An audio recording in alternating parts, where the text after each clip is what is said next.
Meus amados, bom dia. Estou dando seguimento na pregação da palavra de... Meus amados, bom dia. Estou dando seguimento na pregação da palavra de Deus que fala sobre o crescimento da obra, sobre o discernimento dentro da casa do Senhor, sobre o crescimento dos membros da igreja. E eu quero trazer um comparativo conforme Atos capítulo de número 3. Ora, o livro de Atos é o início da igreja primitiva após a ascensão de Cristo ao reino dos céus. Quando Cristo esteve ali ressurreto e andou 40 dias com os apóstolos, ele deixou uma missão para que todos fossem e pregassem o evangelho. E assim fez Pedro e João, porque foi um dos apóstolos mais expressivos da Bíblia Sagrada, tanto Pedro quanto a João. E Pedro e João tinham por um costume subirem juntos ao templo, sempre na hora da oração, a hora nona, que é às 3 horas da tarde. E ali, sempre quando eles subiam, eles enxergavam um homem coxo, um homem que desde do ventre da sua mãe era aleijado, era deficiente físico. E este homem era trazido todos os dias à porta do templo para pedir esmola. Todos os dias os seus parentes, em vez de buscar ali no templo a presença do Todo-Poderoso, não, se aproveitava da situação simplesmente para pedir esmola, para fazer daquele meio um ganho de vida. Eu não recrimino a quem tem deficiência física pedir esmola, mas não é assim que o poder de Deus vai se manifestar. Ora, o poder de Deus se manifesta até mesmo na cura. A Bíblia diz que a fé é uma certeza de algo que se espera e uma convicção de um fato que não se vê. Muitos serão curados por fé. Mas em casos específicos, não é necessário a fé da pessoa. E é um exemplo claro aqui em Atos dos Apóstolos, capítulo de número 3, que na entrada da porta chamada Formosa, este homem pedia esmola todo santo dia. E Pedro entrando ali com João, ao passar pela porta, quando eles iam adentrando, eles olharam e viram aquele moço pedindo esmola. E Pedro, com João, olhou para ele com aquele olho profético do Espírito Santo e disse: olha para nós. E hoje eu peço que você olhe com atenção o crescimento da igreja que está surgindo agora, um evangelho diferenciado que está vindo sobre a terra agora. Aquele homem olhou, e você também tem que olhar, tem que acompanhar, tem que ver se esse altar ele é uma ave de rapina, se ele só quer dar, me dá, se ele é um espinho que se diz pastor e nunca foi, se ele é uma rocha, um homem que só joga dureza, que só julga por vestes, por roupas, ou até mesmo por princípios de família. Não, nós temos que ensinar, não julgar. Ou se ele é terra fértil, que se você vai ao altar, esse altar devolve a 30, a 60 e a 100 por um. Então esse homem estava esperando receber esmola da parte de Pedro, quando Pedro manda olhar nos olhos dele. Mas disse Pedro: olha, eu não tenho prata, eu não tenho ouro, mas o que eu tenho, isso eu te dou. Amado, o que nós temos é a força do Espírito Santo. O que nós temos é o poder de Deus. Nós não temos aqui sublimidade de palavra. Nós temos aqui a vontade do Espírito Santo de fazer a obra do próprio Cristo sobre a terra. Nós temos aqui vasos usados e ungidos pelo próprio Deus para abrir a boca e propagar as boas novas do Evangelho, dando vista a todo cego, curando a todo enfermo, fazendo com que o surdo venha ouvir. E quando eu falo de surdo, não é só aquele que tem deficiência, não. Quando eu falo de mudo, não é só aquele que tem deficiência, não. Mas Pedro fala, em nome de Jesus Cristo Nazareno, levanta e anda. Ora, esse homem estava pedindo esmola, ele não estava pedindo cura.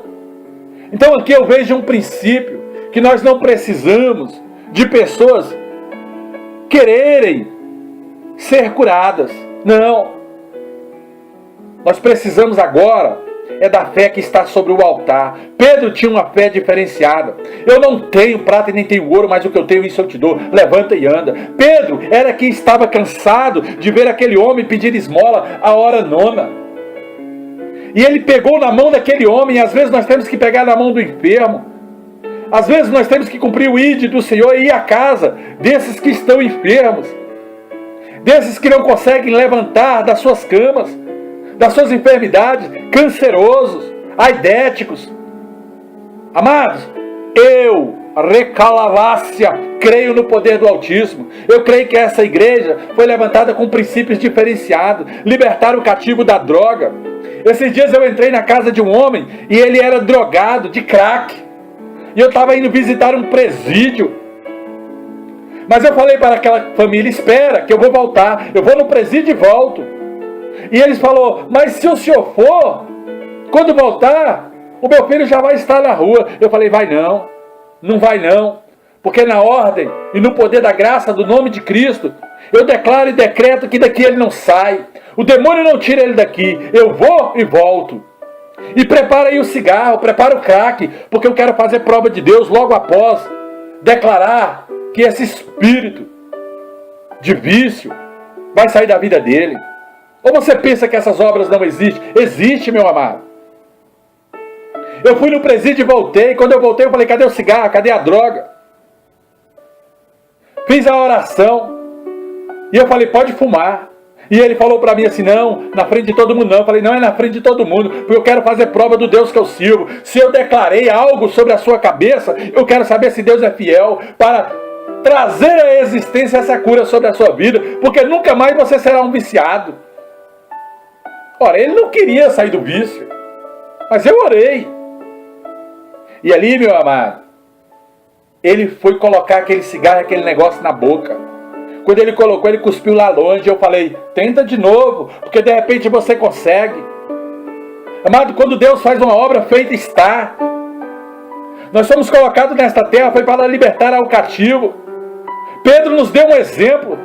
E eu peguei esta palavra, se eu ando em consagração, Deus também tem que me honrar, porque nós faríamos obras ainda maiores. Eu creio no poder do Espírito Santo. Eu creio na palavra de Deus. Este homem, ele saltou, pôs-se em pé, segundo a palavra de Pedro, e andou, e entrou no templo de Salomão com os apóstolos, saltando, louvando, glorificando e exaltando a Deus. As pessoas estão cativas, não é porque elas querem não, é porque existem espíritos de vícios, espíritos que dominam mentes, e que nós não podemos ter medo deles. Temos que encarar o exército do inimigo. As pessoas estão pensando que evangelho é oba-oba, é só pregação. Não, amado, evangelho é combater o bom combate. Evangelho é briga espiritual constante. Evangelho é você falar para o maçom, seja ele até mesmo o Gal 33, quem és tu para ir contra o ungido de Deus? Se levanta no mundo espiritual que eu declaro uma palavra contra ti, e eu quero ver se o meu Deus é comigo ou se ele é contra mim. Quem é você, agoreiro? Quem é você, o feiticeiro? Quem é você, idólatra? Amado, evangelho é guerra. Evangelho não é oba-oba, não. Evangelho é ferramenta espiritual para destornar principado e potestade. Pedro tinha esse entendimento. Então nós vamos ser conhecidos é por essa obra. É pegar esses que estão pedindo esmola na rua e declarar bênção sobre as suas vidas. Outro dia eu estava passando na rua e eu vi um mendigo. Dei a volta, parei o veículo, desci do carro e falei, ei, quero orar por você hoje. Aí ele, tu és pastor? Falei, sou. E baixa logo a tua cabeça que eu quero orar. Ele baixou, eu orei, quebrei, repreendi, ungi a sua cabeça e falei, nunca mais tu vai andar desse jeito. E depois eu dei a volta com o carro e fiquei observando ele andar. Até o andado dele mudou. Ele não sabe mais nem por que estava carregando aquelas frutas podres. Porque a partir daquele dia eu creio que o meu Deus não vai deixar mais ele mendigar o pão. E outra coisa, meu amado, se eu planto, outro lá na frente vai regar. Esta oração que eu fiz foi para que outro lá na frente cuidasse, edificasse, acompanhasse. Porque nós não estamos aqui olhando para a bandeira de igreja, nós estamos olhando aqui para o poder de Deus, a lavácia. Então nós temos que ficar cheios do Espírito Santo. Essas pessoas têm que ser assombradas pela vontade de Deus, ficarem pasmos pela obra de Deus. Outro dia em uma cidade, eu entrei dentro de uma casa para fazer uma obra, jogaram um cadeirante. E quando eu coloquei as mãos sobre ele, eu falei, só creio que esse mesmo Deus que libertou o endemoniado é o mesmo Deus que te levanta de uma cadeira de roda. Ora, aquele homem tinha uns 68 anos, amarrado por uma bandana. E quando eu coloquei as mãos sobre ele, eu perguntei, tu crê? Ele falou, creio. Já não tinha nem dente por causa da paralisia, tinha 38 quilos. Relato da família. Quando eu mandei desamarrar, o Espírito Santo falou comigo, se ele responder mais 2 vezes, pode levantá-lo, porque ele não vai ter coragem de levantar. Puxa ele e ele vai levantar. E eu pensei comigo, se eu puxar ele e o senhor não fizer a obra, ele vai se estabacar no chão. Mas o Espírito Santo confirmou, se ele responder 3 vezes, que ele crê, levanta ele, que ele vai levantar e andar na frente de todo mundo. Essa igreja tinha ido nesse lar, veio apanhado de um endemoniado. O endemoniado já estava liberto, que é outro testemunho, é outro testemunho. Mas a obra maior foi esta. E quando ele respondeu pela 3ª vez, bem baixinho, eu falei, então levanta e anda. Ele saiu andando em direção ao banheiro. E eu falei, onde é que o senhor vai? Ele falou, vou mijar, porque há 20 anos não faço isso. Amados, isso é muito sério. É a palavra de Deus, é o poder do Altíssimo. Ou é ou não é, se ensina ou não, ou vai ou racha. O evangelho que está chegando é diferente. É labátria. Man, ere calabátria. Ere man, recalavaciéria. Tem que acontecer, meu amado, o que foi falado por Cristo. O coxo tem que andar, o mudo tem que falar. Outro dia eu estava na igreja, chega um homem com a criança de 6 anos no colo. O Espírito Santo falou assim, para a pregação e unge a boca. Eu ungi a boca e o ouvido. E ele falou, pergunta agora essa criança se ele está te ouvindo. Eu falei, você está me ouvindo? A criança falou, tô. E quando a criança falou, tô, o pai saiu correndo da igreja. Meia hora depois ele volta e toma meu microfone, quero falar. E eu pensei que ele ia escarnecer o evangelho. E ele falou, essa criança, eu estou perguntando para ele há meia hora, é meu filho, nascido das minhas entranhas. E eu falei, amém, glória a Deus.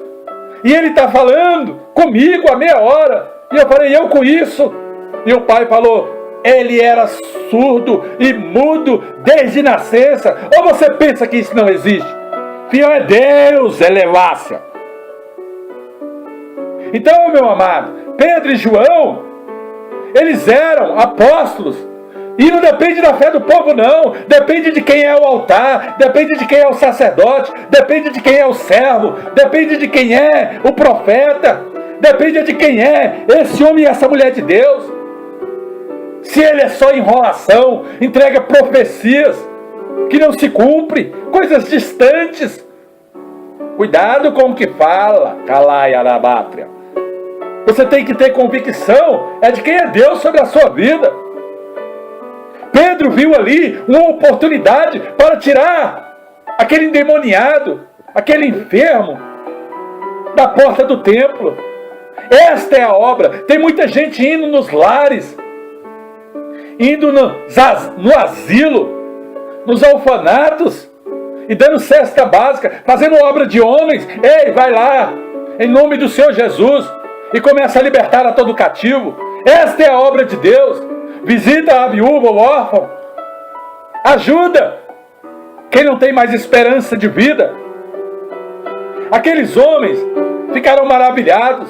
Houve juízo dentro desse templo, porque eles se levantaram, os fariseus, os saduceus, o alto clero da igreja, para julgar a obra de Pedro, dizendo que era uma nova doutrina. Mas se levanta Gamaliel, homem sábio, mesmo servindo de forma errada a Deus, ele fala, olha, se essa obra não for de Deus e não veio de Deus, ela não vai perecer, ela não vai seguir adiante, ela vai perecer. Pedro apanhou na cara nesse dia, porque foi preso e apanhou, porque tirou e libertou um endemoniado, um enfermo.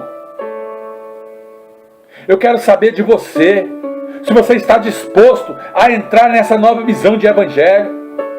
Estou falando de religião não, eu estou falando de poder de Deus, conforme a palavra de 1 Coríntios, 2 Coríntios. 1 Coríntios, capítulo 1, 2, 3 e 4, até o versículo 5. Então, amados, pelo poder do nome de Jesus, muitos vão ficar maravilhados em o que Deus tem feito no nosso meio. Deus está fazendo, Deus vai fazer, Ele é que vai ser glorificado. Eu falo isso como testemunho. Muitas pessoas virão e darão testemunho nos grupos de oração desta igreja, para as suas lideranças diretas, para os líderes de departamento, seja do ID, seja da intercessão, seja do grupo de senhora, seja do grupo de varões, seja até mesmo da implantação, seja, amado, de onde for, da administração, da secretaria desta igreja. Muitos virão para dar o seu testemunho no grupo de louvor, nos ministros da casa do Senhor. Muitos se levantarão e falarão: Deus é conosco. Calá, erecalá, man, recalaiassária, man, recalávia. Senhor é conosco. Ele está soltando as amarras, Ele está libertando os cativos, Ele está dando vista aos cegos, Ele está fazendo com que o mudo fale, com que o surdo ouça, com que o cadeirante saia da cadeira, com aquele que está no leito levante. Mas do jeito que está não fica, não vai ficar. Nós fomos ungidos por Deus, temos uma revelação do próprio Deus. Assim como Pedro e João se levantou, vamos se levantar nesses últimos dias, pela fé em nosso Senhor Jesus Cristo de Nazaré, que nos fortalece. A fé que vem é dele, por ele e para ele são todas as coisas, tanto nos céus como na terra, quer principados ou potestades, tem que louvar e adorar a Deus. Vento, terra, ar, mar, louve a Deus, glorifique a Deus, porque se eu me calar, a pedra vai ter que falar. Saúde vem de Deus, prosperidade vem de Deus. Não seja ignorante, porque ignorante é aquele que tem falta de conhecimento. Os princípios de Deus estão conosco. Deus vai cumprir a palavra dele. Porque como profeta da casa do Senhor não aceito ver um evangelho fraco. Famílias inteiras vão se levantar dentro desta igreja. Vamos aprender o verdadeiro sentido do evangelho. Se converta dos seus maus caminhos, saia da roda do escarnecedor e serão apagados os vossos pecados. Venha ao templo do Senhor, se refugia, tenha o refrigério da parte do próprio Deus. Venha para a presença do Altíssimo, seja próspero, seja cabeça, não seja cauda. Seja bendito. Porque esse evangelho pregado ali por Pedro, no alpendre e na entrada do pórtico de Salomão, dado cura a este enfermo, é o mesmo evangelho de hoje, não muda. O evangelho que está sendo pregado é verdadeiro. Sábado eu entrei na casa de uma pessoa que estava enfermo de costa, perna, como se estivesse morto, um morto em pé. E quando eu entrei naquela casa, eu percebi que Deus queria fazer a obra. Aquela pessoa se levantou, começou a andar, pegou um prato e levou na cozinha, coisas que não fazia. Era da cama para o sofá, do sofá para a cama. Essas pessoas acabam prejudicando outras pessoas que param o seu tempo para cuidar desses enfermos. Ou a palavra de Deus é ou não é, meu amado? Ou Deus cura, ou então Deus leva, mas que não deixe ficar sofrendo. É simples assim, é se ensina ou não. A vida tem que continuar. Nós não podemos parar a nossa vida, sendo que existe um Deus grande, sobre as nossas vidas, que pode curar todo o enfermo. Então vai haver contenda. Pessoas não vão acreditar nessa obra, vão ver e ainda vão se comportar igual Tomé. Mas Deus está falando na boca dos seus santos profetas, desde o início das pregações. Moisés disse aos pais, aos patriarcas antigos: o Senhor, nosso Deus, levantará entre vós irmãos profetas semelhante a mim. Ou você pensa que isso não existe? A eles ouviram e ouvirão em tudo que eles vos disser. Lá no seio de Abraão também aquele rico pediu para mandar Lázaro, o espírito de Lázaro. Mas Abraão falou: existe sobre a terra os profetas, existe sobre a terra a palavra, existe sobre a terra os servos. Se você não crê no que eu falo, amado, então seu destino é a perdição. Eu sinto muito. Acontecerá que toda alma que escutar um profeta quando ele fala, e ele não ouvir, porque escutar é uma coisa, ouvir é outra, será exterminado. Sim, esses profetas vão existir, vão se levantar agora, nesses últimos tempos, profetas como na linhagem de Samuel, profetas como na linhagem de Natã, profetas como na linhagem de Jeremias, de Paulo, de Pedro, porque são profetas também, de João, que revelou todo o livro de Apocalipse. Os nossos filhos vão profetizar uma nova aliança em Deus. Os nossos pais vão bendizer a Deus, como Abraão bendisse. A nossa descendência será bendita em todas as famílias da terra. Nós vamos ressuscitar os sonhos de Deus. Somos filhos por meio de adoção em Cristo Jesus, porque Ele enviou a Cristo primeiro como primogênito, e nisto nós somos abençoados. Então vamos nos apartar do mal, cada um de nós, das nossas maldades, das nossas durezas, das altivez, e vamos nos submeter ao Evangelho de graça e de poder que está chegando sobre a terra. Oh, remanto, re, calavácia, oh, graça e paz, aleluias, glória a Deus, meus amados, graça e paz, que esta palavra te edifica. Venha compartilhar a palavra de Deus. Nós não estamos falando de bandeira. Compartilhe a palavra do Senhor, meu amado, porque Deus pode te cobrar até nisso. Você está sabendo que o Evangelho é de paz.